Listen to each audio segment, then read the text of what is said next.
आम कहानी सादत हसन मंटो। खजाने के तमाम क्लर्क जानते थे कि मुंशी करीम बख्श की रसाई बड़े साहब तक भी है।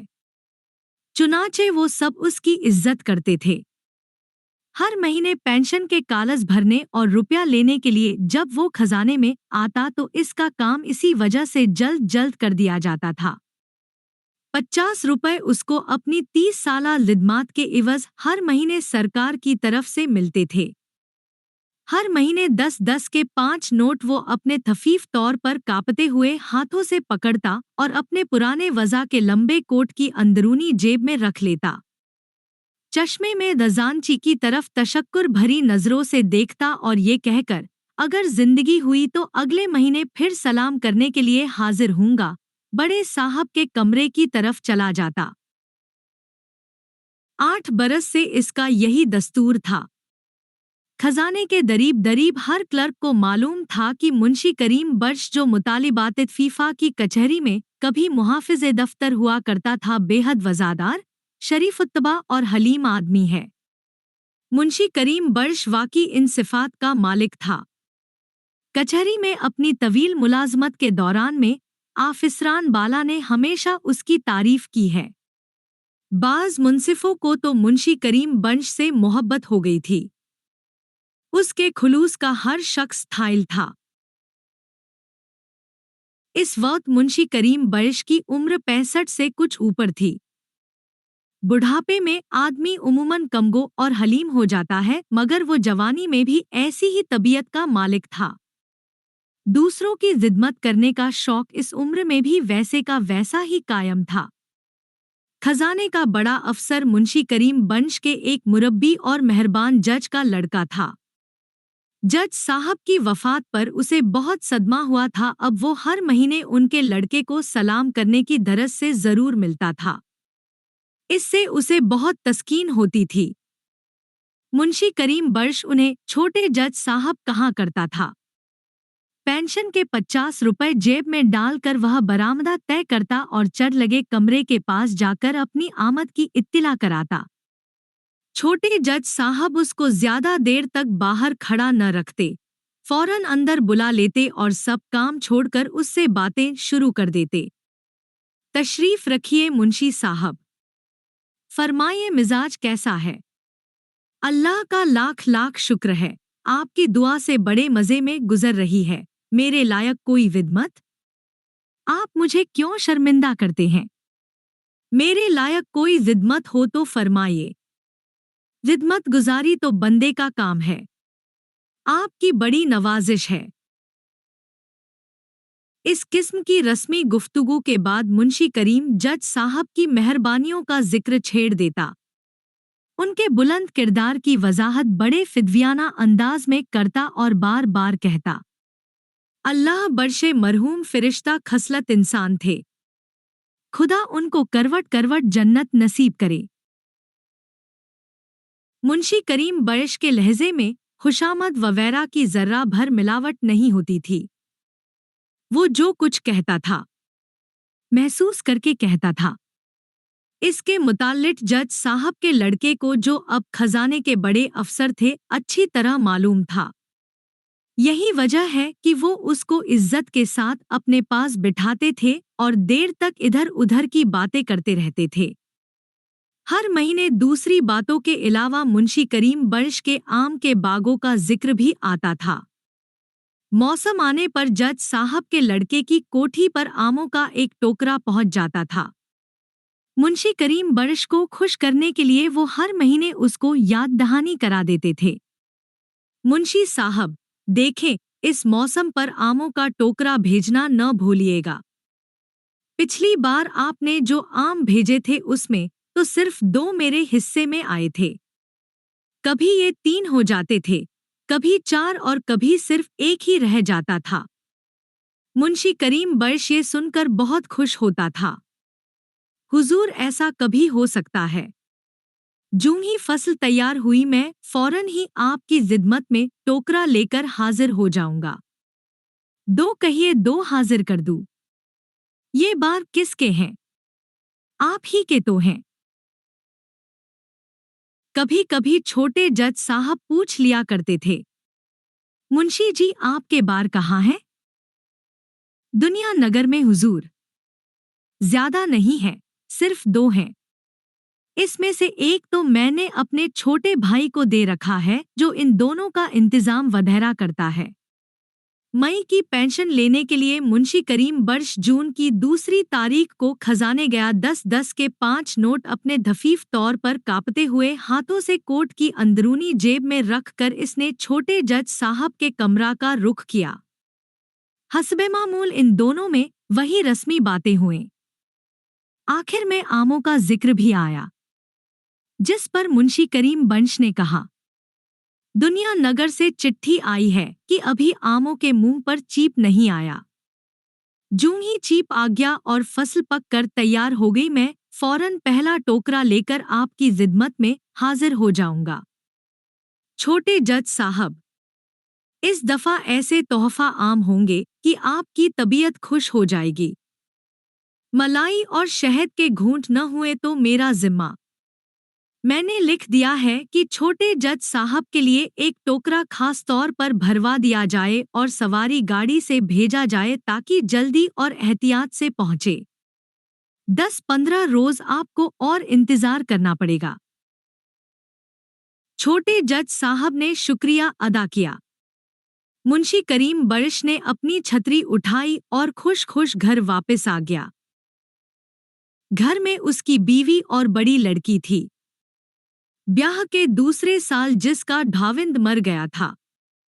मुंशी करीम बर्श की और कोई औलाद नहीं थी, मगर उस मुख्तसर से कुनबे के बावजूद 50 रूपों में इसका गुजर बहुत ही मुश्किल से होता था।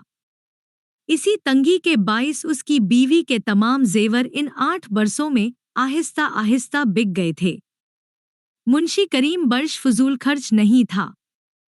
उसकी बीवी और वो बड़े किफ़ायत श्यार थे, मगर इस किफ़ायत श्यारी के बावस्फ तनख्वाह में से 1 पैसा भी उनके पास ना बचता था।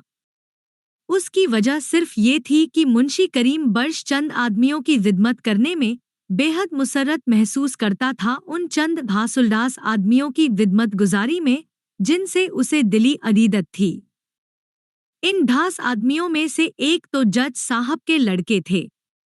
दूसरे एक और अफसर थे जो रिटायर होकर अपनी जिंदगी का बढ़ाया हिस्सा एक बहुत बड़ी कोठी में गुजार रहे थे। उनसे मुंशी करीम बर्श की मुलाकात हर रोज सुबह सवेरे कंपनी बाग में होती थी। बार की सैर के दौरान में मुंशी करीम बर्श उनसे हर रोज पिछले दिन की खबरें सुनता था। कभी कभी जब वो बीते हुए दिनों के तार छेड़ देता तो डिप्टी सुपरिंटेंडेंट साहब अपनी बहादुरी के किस्से सुनाना शुरू कर देते थे कि किस तरह उन्होंने लायलपुर के जंगली इलाके में एक मूंडार ढातिल को पिस्तौल भंजर दिखाए बगैर गिरफ्तार किया और किस तरह उनके रोब से एक डाकू सारा माल छोड़कर भाग गया। कभी कभी मुंशी करीम बर्श के आम के बागों का भी जिक्र आ जाता था। मुंशी साहब कहिए, अब की दफा फसल कैसी रहेगी? फिर चलते चलते डिप्टी सुपरिंटेंडेंट साहब ये भी कहते, पिछले साल आपने जो आम भिजवाए थे बहुत ही अच्छे थे, बेहद लजीज थे। इंशाअल्लाह खुदा के हुक्म से अब की दफा भी ऐसे ही आम हाजिर करूंगा। एक ही बूटे के होंगे, वैसे ही लजीज, बल्कि पहले से कुछ बढ़ चढ़ कर ही होंगे। उस आदमी को भी मुंशी करीम बर्श हर साल मौसम पर एक टोकरा भेजता था। कोठी में टोकरा नौकरों के हवाले करके जब वो डिप्टी साहब से मिलता और वो इसका शुक्रिया अदा करते तो मुंशी करीम बर्श निहायत इंकिसारी से काम लेते हुए कहता, डिप्टी साहब आप क्यों मुझे शर्मिंदा करते हैं? अपने बात है, अगर एक टोकरा यहाँ ले आया तो क्या हो गया? बाजार से आप एक छोड़ कई टोकरे मंगवा सकते हैं। ये आम चूंकि अपने बार के हैं और बार में सिर्फ एक बूटा है जिसके सब दाने घुलावट खुशबू और मिठास में एक जैसे हैं, इसलिए ये चंद तोहफे के तौर पर ले आया। आम देने के बाद जब वो कोठी से बाहर निकलता तो उसके चेहरे पर टिमटिमाहट होती थी। एक अजीब किस्म की रूहानी तस्कीन उसे महसूस होती थी जो कई दिनों तक उसको मसरूर रखती थी। मुंशी करीम बंश इकहरे जिस्म का आदमी था। बुढ़ापे ने उसके बदन को ढीला कर दिया था, मगर ये ढीलापन बदसूरत मालूम नहीं होता था। उसके पतले पतले हाथों की फूली हुई रगें, सर का धफीफ सा इर्तियाश और चेहरे की गहरी लकीरें उसकी मतानत और संजीदगी में इजाफा करती थी। ऐसा मालूम होता था कि बुढ़ापे ने उसको निखार दिया है। कपड़े भी वो साफ सुथरे पहनता था जिससे ये निखार उभर आता था। उसके चेहरे का रंग सफेदी माइल जर्द था। पतले पतले होंठ जो दांत निकल जाने के बाद अंदर की तरफ सिमटे रहते थे, हल्के सुर्ख थे। मून की इस कमी के बाइस उसके चेहरे पर ऐसी सफाई पैदा हो गई थी जो अच्छी तरह मुंह धोने के बाद थोड़ी देर तक कायम रहा करती है। वो कमजोर जरूर था। 65 बरस की उम्र में कौन कमजोर नहीं हो जाता, मगर इस कमजोरी के बावजूद उसमें कई कई मील पैदल चलने की हिम्मत थी। खास तौर पर जब आमों का मौसम आता तो वो डिप्टी साहब और छोटे जज साहब को आमों के टोकरे भेजने के लिए इतनी दौड़ धूप करता था कि 20-25 बरस के जवान आदमी भी क्या करेंगे। बड़े एहतिमाम से टोकरे खोले जाते थे। इनका घास फूस अलग किया जाता था। दागी या गले सड़े दाने अलग किए जाते थे और साफ सुथरे आम नए टोकरों में गिनकर डाले जाते थे। मुंशी करीम बर्श एक बार फिर इत्मीनान करने की खातिर उनको गिन लेता था ताकि बाद में शर्मिंदगी न उठानी पड़े। आम निकालते और टोकरों में डालते वक्त मुंशी करीम बर्श की बहन और उसकी बीवी के मुंह में पानी भर आता, मगर वो दोनों खामोश रहती। बड़े बड़े रस भरे खूबसूरत आमों का ढेर देखकर जब इनमें से कोई ये कहे बगैर न रह सकती, क्या हर्ज है अगर इस टोकरे में से 2 आम निकाल लिए जाएं? तो मुंशी करीम बर्श से ये जवाब मिलता, और आ जाएंगे, इतना बेताब होने की क्या जरूरत है। ये सुनकर वो दोनों चुप हो जाती और अपना काम करती रहती। जब मुंशी करीम बर्श के घर में आमों के टोकरे आते थे तो गली के सारे आदमियों को उसकी धबर लग जाती थी। अब्दुल्लाह नीचा बंद का लड़का जो कबूतर पालने का शौकीन था, दूसरे रोज ही आ धमकता था और मुंशी करीम बर्श की बीवी से कहता था, ठाला में घास लेने के लिए आया हूँ। कल खालूजान आमों के 2 टोकरे लाए थे, इनमें से जितनी घास निकली हो मुझे दे दीजिए। हमसाई नूरा, जिसने कई मुर्गियां पाल रखी थी, उसी रोज शाम को मिलने आ जाती थी और इधर उधर की बातें करने के बाद कहा करती थी, पिछले बरस जो तुमने मुझे एक टोकरा दिया था बिल्कुल टूट गया है। अब के भी एक टोकरा दे दो तो बड़ी मेहरबानी होगी। दोनों टोकरे और उनकी घास यूं चली जाती। हस्बे मामूल इस दफा भी आमों के 2 टोकरे आए, गले सड़ने दाने अलग किए गए। जो अच्छे थे उनको मुंशी करीम बर्श ने अपनी निगरानी में गिनवा कर नए टोकरों में रखवाया। 12 बजे पहले पहल ये काम खत्म हो गया। चुनांचे दोनों टोकरे घुसलदाने में ठंडी जगह रख दिए गए ताकि आम खराब ना हो जाएं।